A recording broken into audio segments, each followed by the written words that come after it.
Good morning students. मैं doctor Anupama Ujjwal, assistant professor government law college. आज हम एलएलबी फर्स्ट ईयर में सब्जेक्ट हिंदू लॉ और टॉपिक अडॉप्शन जो हमने कल स्टार्ट किया था उसी के आगे पढ़ेंगे। अभी तक जो हमने पढ़ा था उसमें हमने पढ़ा था कि वैध दत्तक की क्या क्या आवश्यक शर्तें हैं, essential conditions of the valid adoption. दूसरा हमने किया था कि एक हिंदू पुरुष अडॉप्शन लेने के लिए कब सक्षम माना जाता है, सेक्शन 7। और सेक्शन 8 हमने किया था एक हिंदू महिला अडॉप्शन लेने के लिए कब सक्षम मानी जाती है। अब उसके आगे हम करेंगे। आज हम देखेंगे सेक्शन 9। सेक्शन 9 है हु कैन गिव अडॉप्शन।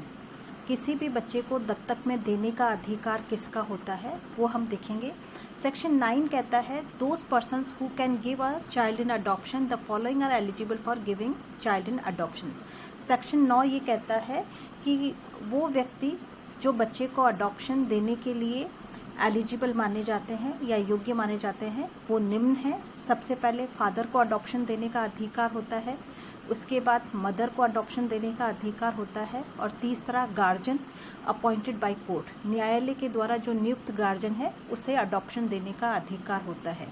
अब फादर से क्या तात्पर्य है? सबसे पहले अधिकार जो अडॉप्शन देने का होता है वो फादर का माना जाता है। If father gives a child in adoption the consent of mother shall be required. अगर पिता के द्वारा बच्चे को अडॉप्शन में दिया जाता है तो ऐसी स्थिति में माता की सहमति आवश्यक मानी जाती है। मतलब पिता जब बच्चे को अडॉप्शन में देगा तो ऐसी स्थिति में उसके साथ उसकी मदर की कंसेंट होना जरूरी माना जाता है।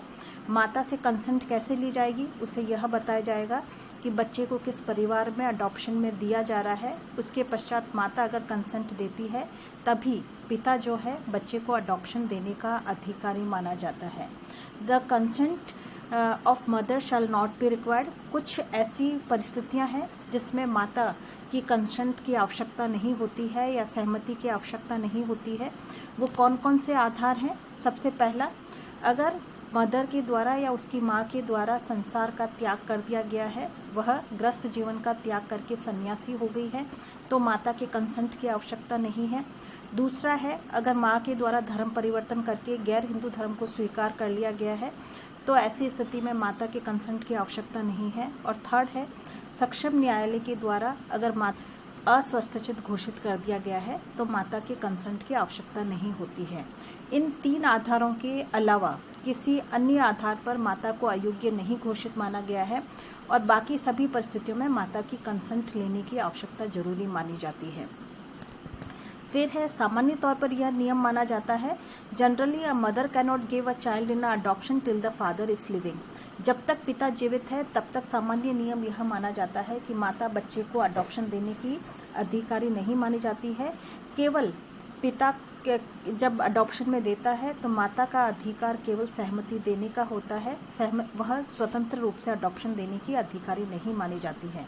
परंतु कुछ परिस्थितियों में a mother can give a child in adoption only when the following occurs.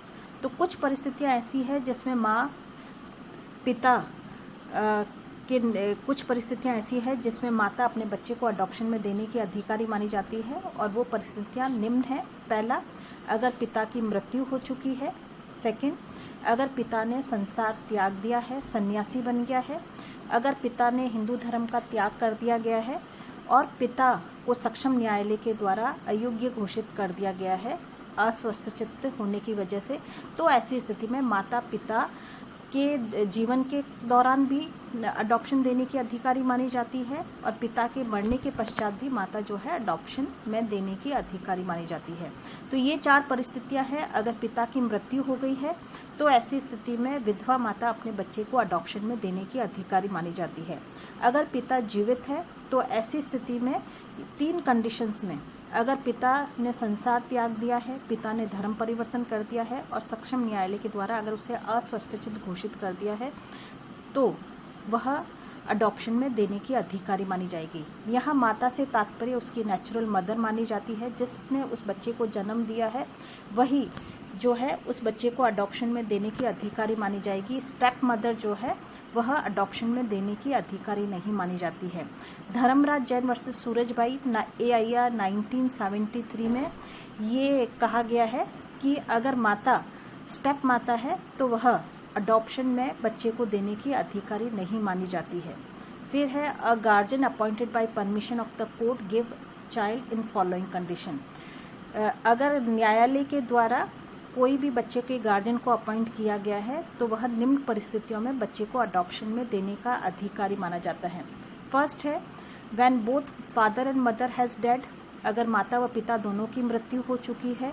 Second when they have renounced the world, जब दोनों ने ही संसार त्याग दिया है। When they do not remain Hindu, जब दोनों ही हिंदू नहीं रहे हैं। When they have declared unsound mind by the competent court, सक्षम न्यायालय के द्वारा उन दोनों को ही अस्वस्थचित घोषित कर दिया गया है, तो ऐसी स्थिति में बच्चे को अडॉप्शन उसके न्यायालय के द्वारा नियुक्त गार्जियन के द्वारा दिया जा सकता है। It is further to submit that the court will consider the following points while permission the adoption। सामान्य तौर पर कोर्ट इन निम्न बिंदुओं को ध्यान में रखते हुए बच्चे को अडॉप्शन में देने की परमिशन दे सकता है। सबसे पहले उसकी age, the age of the child, knowledge of the child, बच्चे का किस प्रकार के मानसिक रूप से वह है, उसकी नॉलेज कैसी है। इंटेंशन ऑफ द चाइल्ड, बच्चे का आशय। इंटरेस्ट और and welfare of the child, सबसे इम्पॉर्टेंट चीज़ है, बच्चे का वेलफेयर व इंटरेस्ट को देखा जाता है। और no consideration by the guardian extra.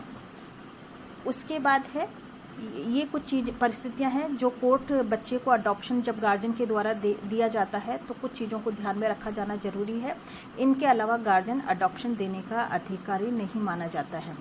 उसके बाद है आपका सेक्शन 9 के बाद है आपका section 10, who may be adopted, किस बच्चे को अडॉप्शन में लिया जा सकता है, मतलब कौन सा बच्चा ऐसा है जो अडॉप्शन में जाने के लिए सक्षम माना जाता है, उसके बारे में सेक्शन 10 में बताया गया है। Section 10 mentions that those persons who may be adopted according to the provisions, such persons may be adopted और may be given in adoption. Section 10 ये कहता है कि केवल उन्हीं बच्चों को सेक्शन 10 के अंतर्गत अडॉप्शन में दिया जा सकता है जो फर्स्ट हु इज़ हिंदू, उस बच्चे का हिंदू होना अनिवार्य है।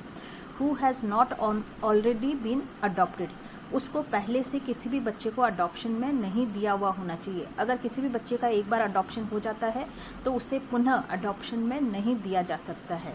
थर्ड कंडीशन है हु इज़ नॉट मैरिड, वह विवाहित नहीं होना चाहिए, परंतु उसी के साथ एक परंतु यह है where it has been permitted by custom और ट्रेडिशन, अगर उस बच्चे के परिवार, जाति या संप्रदाय की कस्टम उस बच्चे मैरिड व्यक्ति के बच्चे मैरिड को भी परमिशन देती है तो ऐसी स्थिति में अडॉप्शन जो है वैलिड माना जाएगा।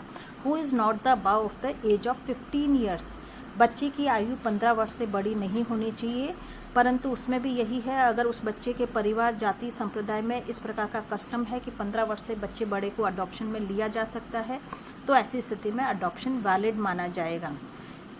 अब केस है आपका Balakrishna versus Sahadev, AIR 19 Sadashiv, AIR 1977, और दूसरा केस जो है वो है मायाराम वर्सेस जय नारायण, AIR 1989, और तीसरा केस है कुड्डिपा रामा पापल उर्फ सरीख वर्सेस कन्नपम, AIR 1990। इन सभी मामलों में ये कंसीडर किया गया है कि अगर किसी परिवार, जाति या संप्रदाय में 15 वर्ष से बड़े बच्चे का या मैरिड बच्चे को अडॉप्शन में लिया जा सकता है तो अडॉप्शन वैलिड ही माना जाएगा। Whereas among the Maharashtra school and Jain a person of any age can be adopted, Maharashtra जो स्कूल है और जैन जो कम्युनिटीज़ है उसमें किसी भी उम्र के बच्चे को अडॉप्शन में लिया जा सकता है। ये निर्धारित किया गया है बिसन वर्सेस गिरीश, AIR 1986 के मामले में। एक अन्य मामला है Devegowda versus Samagowda, AIR 1982। The Bombay high court held that any infant can be also be adopted. इस मामले में देवगौड़ा वर्सेस शामगौड़ा, AIR 92 में हाई कोर्ट ने यह निर्धारित किया गया है कि इन्फेंट जो है बच्चा है उसको भी अडॉप्शन में लिया जा सकता है।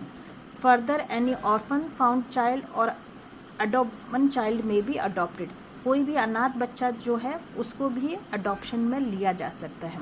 तो इस प्रकार अभी जो हमने देखा सेक्शन 9 और सेक्शन 10, उसके हिसाब से सेक्शन 9 तो ये कहता है कि पहला अधिकार पिता को अडॉप्शन में देने का है, पिता उसकी बच्चे की माता की सहमति से अडॉप्शन में दे सकता है। 3 परिस्थितियां हैं जिसमें माता की सहमति की आवश्यकता नहीं होती है।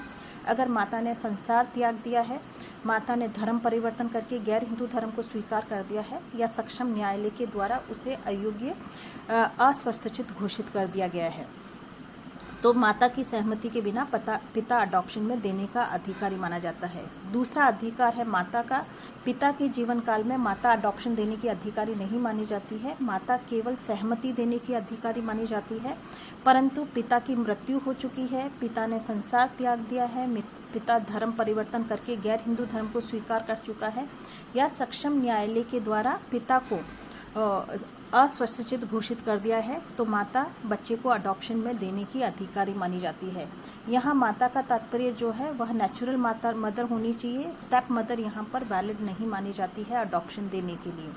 फिर है न्यायालय के द्वारा, कोर्ट के द्वारा अपॉइंट गार्जियन जो है वह अडॉप्शन में देने का अधिकारी माना जाता है। अगर मदर फादर दोनों की मृत्यु हो चुकी है, दोनों ने संसार त्याग दिया है, धर्म परिवर्तन करके गैर हिंदू धर्म को स्वीकार कर दिया है, या दोनों ही मानसिक रूप से अस्वस्थचित घोषित कर दिए गए हैं, तो ऐसी स्थिति में न्यायालय के द्वारा नियुक्त जो गार्जियन है वह न्यायालय की परमिशन से बच्चे को अडॉप्शन में देने की अधिकारी मानी जाती है। इसके अलावा आपने सेक्शन 10 पढ़ा, जिसमें बच्चा अडॉप्शन में किसको लिया जा सकता है। उसके लिए शर्तें हैं, वह हिंदू होना चाहिए, वह पहले से अडॉप्शन में नहीं दिया हुआ होना चाहिए, उसकी उम्र 15 वर्ष से कम होनी चाहिए, और वह विवाहित नहीं होना चाहिए। सेक्शन 3 और 4 के अनुसार वह 15 वर्ष से अधिक नहीं होना चाहिए और वह विवाहित नहीं होना चाहिए, परंतु इसी के साथ इनमें एक अपवाद है जो ये कहता है कि अगर किसी जाति, संप्रदाय या समुदाय में 15 वर्ष से बड़े बच्चे का अडॉप्शन या विवाहित बच्चे के अडॉप्शन को वैलिड माना गया है, तो ऐसी स्थिति में अडॉप्शन वैलिड ही माना जाएगा। तो इसी के साथ आज हमारा लेक्चर कंप्लीट होता है। सेक्शन 9 और सेक्शन 10 हम कंप्लीट कर चुके हैं। कल हम नेक्स्ट चैप्टर में करेंगे सेक्शन 11, जो है आपका वैध अडॉप्शन के लिए आवश्यक शर्तें, अन्य आवश्यक शर्तें, प्लस अडॉप्शन का क्या इफ़ेक्ट होता है या क्या परिणाम होता है। थैंक्स आप सभी का।